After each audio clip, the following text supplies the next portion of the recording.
What if I told you that the biggest problem with your time isn't that you have too little of it?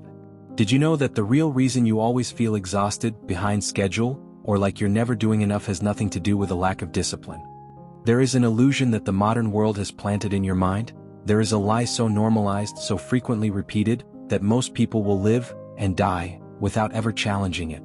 The lie says, your value is measured by how much you produce. And that lie quietly drains your energy, dulls your creativity, and consumes the most powerful years of your life. But more than 1,000 years ago, on the other side of the world, Japanese thinkers were already approaching time differently. They weren't trying to conquer it. They were learning how to live inside it. In the United States, the average worker logs around 500+ hours per year. In Japan, the number is historically even higher. Yet despite intense work cultures, Japan also developed some of the most refined philosophies of balance, presence, and longevity in the world. Look at regions like Okinawa, famous for long life expectancy and strong community bonds. The secret there isn't simply working less. It's relating to time differently. A long-term study conducted by researchers at Harvard University followed thousands of adults for over a decade. One of the most striking findings? The people who reported the highest life satisfaction weren't the most productive. They were the most engaged. Not more hours, more presence.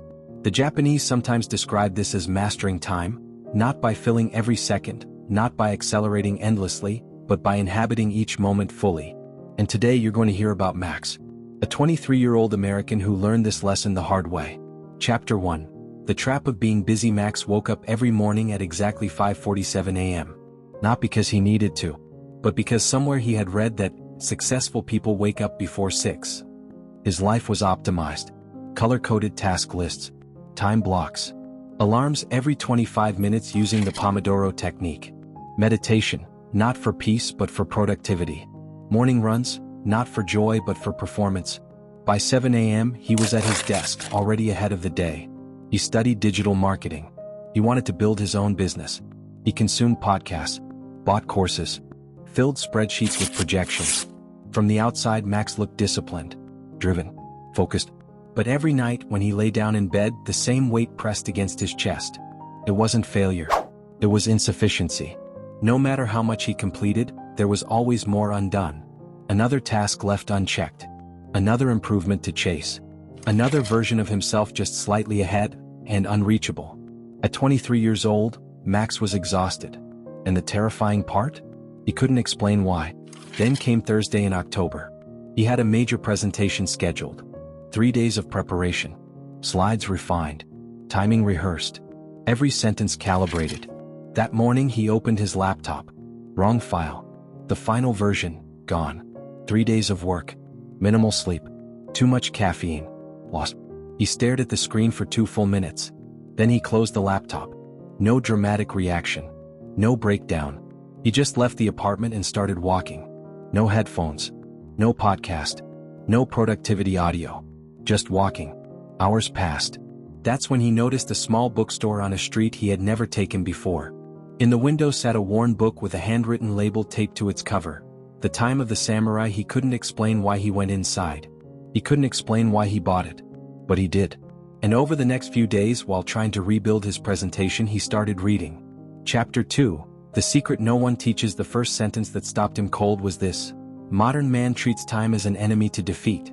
The samurai treated time as a master to respect. He read it 3 times. Because that was exactly how he lived. Every day was a battle against the clock. Do more. Consume more. Produce more. But war, by definition, exhausts the warrior. The book introduced a concept Max had never encountered before.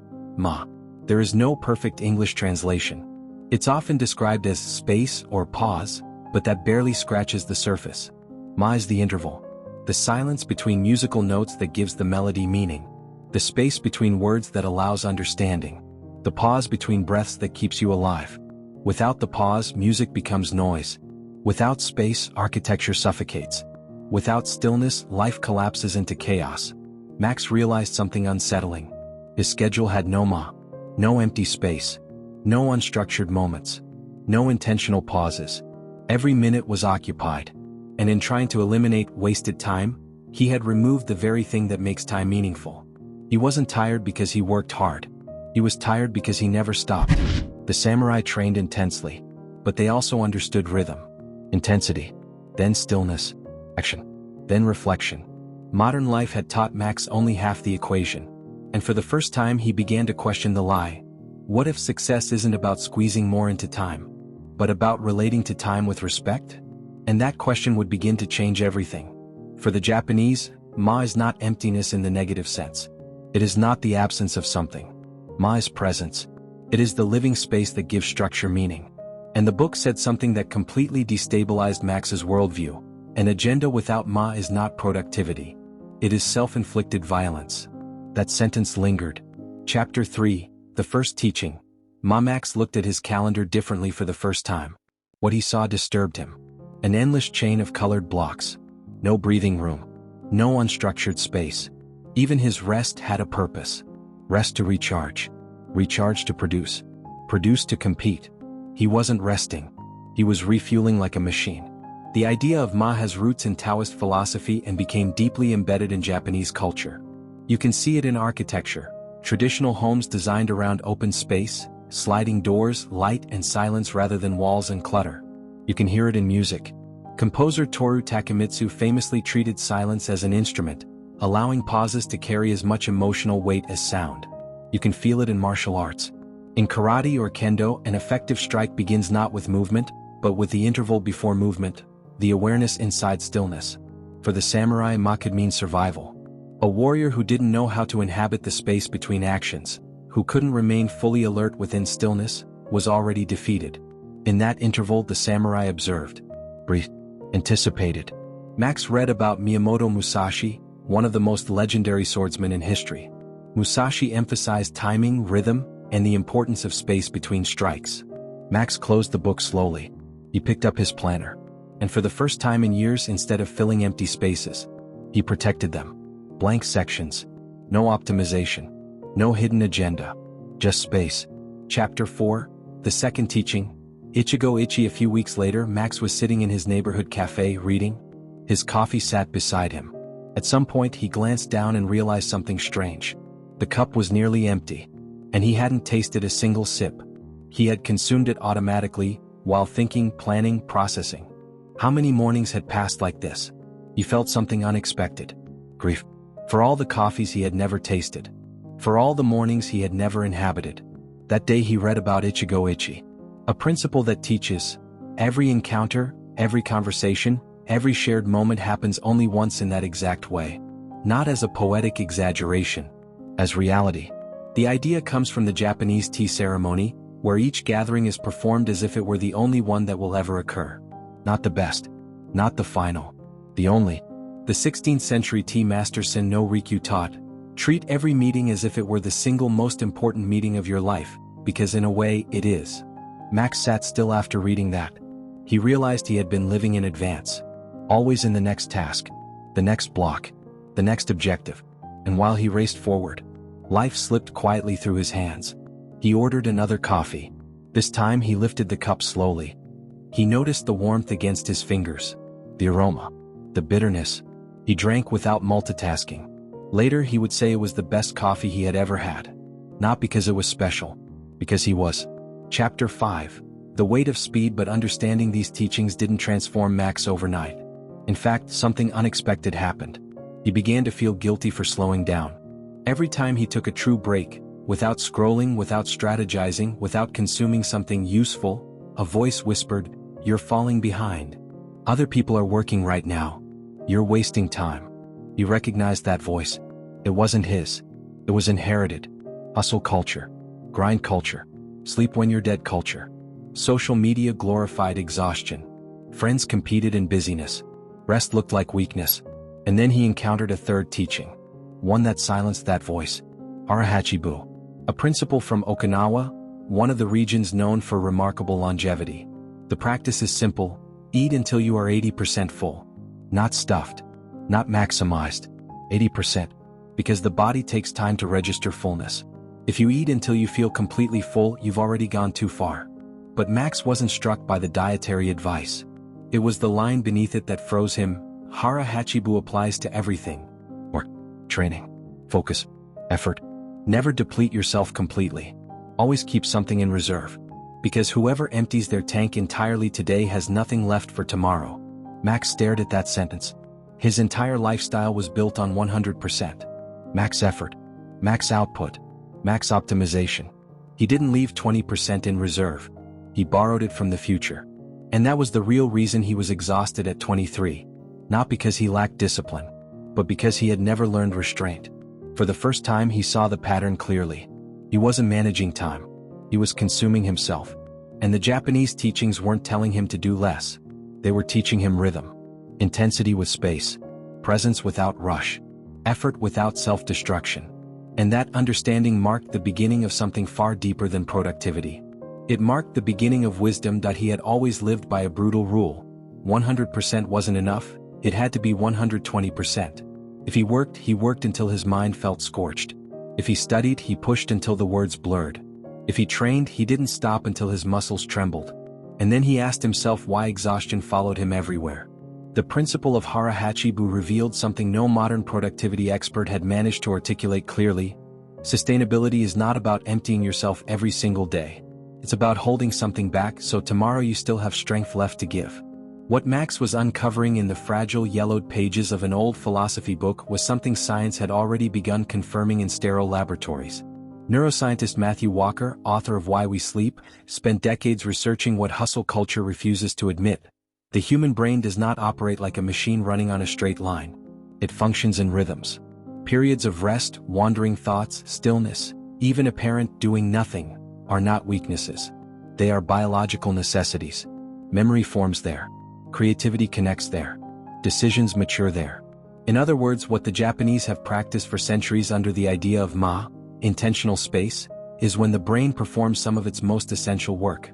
Walker makes it clear, sleep deprivation and chronic exhaustion are not signs of dedication. They are failures in managing energy, focus, and ultimately, life. Psychologist Ellen Langer of Harvard University reached a similar conclusion from another angle. Her research on mindfulness showed that people trained to be fully present in what they are doing don't just feel better. They perform better in complex, demanding tasks. Ichigo Ichie wasn't mystical poetry. It was neurology. A study published in the Journal of Occupational Health Psychology followed employees in Japanese companies that applied the philosophy of Hara Hachi Bu to their workdays, stopping before reaching total depletion. The result? On average, they experienced 34% fewer cases of burnout. And their performance remained stable for far longer than those constantly operating at their edge. Max stared at the numbers. For the first time in years, he felt something unexpected. Relief. As if someone had finally given him permission to stop pretending he was invincible. Chapter 6. The fourth lesson. There was one final principle in the book. Max almost skipped it. He was already overwhelmed. 3 ideas had reshaped how he saw time and effort. That felt like enough. But something made him turn the page. The title was simple. Shizen and Mono no aware. That chapter changed everything. Shizen means naturalness. Its roots stretched back to Taoist thought and later blended deeply into Japanese philosophy. Applied to time, it suggests aligning your actions with your natural rhythms instead of forcing productivity against them. The Tao Te Ching teaches, a wise man does not struggle against the river. He understands where it flows. The samurai studied natural cycles as seriously as they studied combat. They understood there were hours of clarity and hours of fog. Times of strength and times of weakness. Fighting against the wrong moment was not bravery. It was foolishness. Max began to notice patterns in himself. There were hours when his mind burned bright. Ideas came quickly, sentences flowed, problems seemed simple. And there were other hours when everything felt heavy. Every word was wrong. Every decision felt uncertain. What did he usually do during those low points? He forced it. More coffee. More pressure. More self-criticism. Shizen suggested something radical. Work with the current, not against it. But it was Mono no aware that stopped Max completely. Mono no aware is one of the most profound and difficult to translate ideas in Japanese culture. It loosely means an awareness of impermanence, a gentle sadness tied to the beauty of fleeting things. It is the feeling that arises when you realize a moment is precious precisely because it will not last. The cherry blossoms, the famous sakura, embody this perfectly. They bloom brilliantly, and then disappear within days. They are not celebrated despite their short life. They are celebrated because of it. The beauty of the sakura cannot be separated from its impermanence. The book ended with a line Max underlined 3 times. The man who forgets time is passing never learns to value it. The man who becomes obsessed with its passing is frozen by anxiety. The wise man acknowledges it, bows to it, and lives with calm urgency. Calm urgency. Not the frantic desperation Max knew. Not the hollow-eyed 2 a.m. panic in front of a glowing screen. But a quiet urgency born from love. Love for this moment, which exists now and will never return in exactly the same way. Suddenly, something clicked. It was never about doing more. It was about being fully here. Not about conquering time. Not about controlling every second. But about inhabiting each second. Not beating time. Becoming time. Chapter 7, Max's transformation. In the months that followed, Max didn't make dramatic changes. He made small ones. He intentionally added Ma to his schedule. Empty spaces no task was allowed to invade. Not as recovery breaks. Not as productivity strategies. Just space. Space to sit. To think without an objective. To let silence remain silence. He began practicing Ichigo Ichie in conversations, especially with his mother. She called every week. For years he had answered while half working, half listening. Now when she called, he stopped everything. He listened. In one of those conversations she told him a childhood story he had never heard before, and he laughed for several uninterrupted minutes. He adopted Hara Hachi Bu at work too. He stopped his workday when he still had about 20% energy left, not when he was completely drained. For the first time in his adult life, he finished days with strength still inside him. Not empty. Not broken. Just steady, and something unexpected happened. The next day Max showed up with more enthusiasm than he'd felt in years. More creativity. More clarity. More energy than all those nights he had worked himself into exhaustion ever gave him. He stopped battling his own biology. Instead he began observing it. He noticed when he entered flow, when ideas connected effortlessly and time dissolved. And he noticed when he felt stuck, when thinking became heavy and forced. Before, he would attack those low moments with caffeine and self-criticism. Now, he redirected them. Mechanical tasks. Organizing. Walking without a destination. Letting his mind breathe. And then there was Mono no Aware. That one was the hardest. It required him to look at what he had spent years avoiding. The passing of time, the limits of experience, the quiet truth that his father was aging, and that every visit carried a weight it hadn't before. Each goodbye felt slightly different now. When he finally accepted this, not as sadness but as reality, something shifted. He stopped managing life like a system to optimize. He began participating in it, not as a strategist trying to squeeze maximum output from every second, but as someone who understood deeply that this moment, this exact one, would never repeat itself in the same way again. And because of that, mattered. Chapter 8, What this means for you. Let's step back for a moment. Each of these teachings carries a different kind of weight, especially when you allow yourself to sit with them. Ma, space, pause, interval, reminds us that emptiness is not a void. It is a different form of presence. A schedule without pauses is like music without silence. It isn't music. It's noise. Ichigo Ichie, this moment once in a lifetime, pulls us out of autopilot. It asks us to treat each encounter as what it truly is, unrepeatable. Every conversation, every sunrise, every ordinary Tuesday, unique, and therefore precious.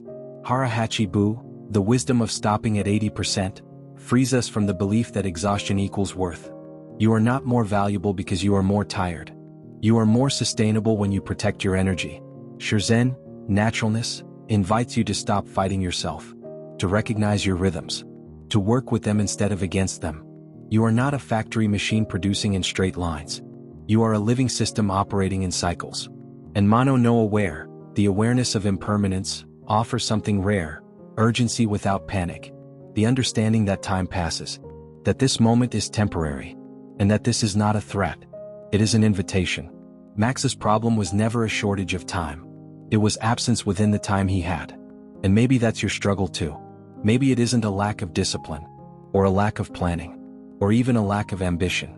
Maybe it's a lack of presence, a lack of Ma, a lack of Ichigo Ichie, a lack of knowing when to stop, when to slow down, when to simply exist without optimizing. The samurai, with all their battles, codes, and responsibilities, understood something that takes many of us a lifetime to grasp. You cannot control time, but you can inhabit it. And inhabiting time begins with a decision available to you right now. To stop running from the present toward a future that, when it arrives, you will also try to escape. To be here. completely here. There is a Zen teaching that says, the man who rushes through every moment reaches the end of his life having lived almost none of them. So let me ask you something before you leave. How many moments today were you truly present? Not just physically there, but mentally here. Where? Attentive. With space between your thoughts. With intention in your heart. If the answer is not many, that's not failure. That's your starting point. Not tomorrow. Not next Monday. Not when things calm down. No. If this resonated with you, if at any moment you thought, that's exactly how I feel, then take one action. Subscribe and turn on notifications if you haven't already. Each week, I share stories and ideas designed to help you see your life differently. Leave a like. It helps this message reach others who might need it. And in the comments, tell me, which idea stayed with you the most? Ichigo Ichie? Hara Hachi Bu? Shizen? Mono no Aware? I read them all. And if you want to go deeper, choose one of the videos appearing on your screen now. Each one was created with the same intention, to help you live with more clarity, depth, and presence. Until next time. And remember, time is not your enemy. It is your teacher. The only question is whether you are willing to learn.